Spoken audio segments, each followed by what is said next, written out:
al dərdi bəladan. Çalışıyan gez bu cəvli cəfadan.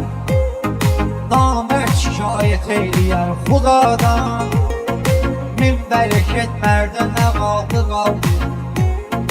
Min bərəkət mərdə nə qaldı qaldı. Her gün üzülmek olmuyor kardeşim, hayatı bilmek olmuyor kardeşim, ölenden ölmek olmuyor kardeşim. Gel yaşayan geride ne kaldı kaldı, gel yaşayan geride ne kaldı kaldı. Gecələri çox maraqlı sınandı. Nə fərqi kim qaldı, kimsə qabandı. Yaxşı şair ölmürəm neşə saldı. Bir dənə gəlib bir dənə qaldı qaldı. Bir dənə gəlib bir dənə qaldı qaldı.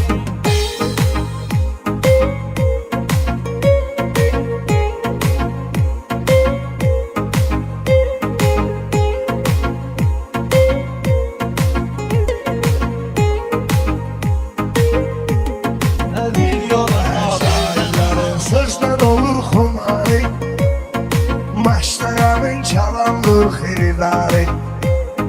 Neyləyirəm yığım dövləti vari, Ala hansı milyon elde ne qaldı qaldı, Hansı milyon elde ne qaldı Mən də qaldı. sizin Söz diyende gözlemişim serhedi, bilsinler nedir şairin məqsədi.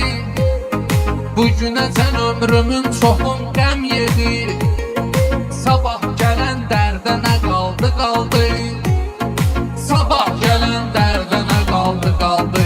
Bizi zamanı yaman pis dolaştırıp, Soxu özünə çox şeyi yaraşdırıp, Avropa millət mi yaman saçdırıp, Elə yenə kəndlərdə nə qaldı qaldı, Elə yenə kəndlərdə nə qaldı çox qaldı. arzulu.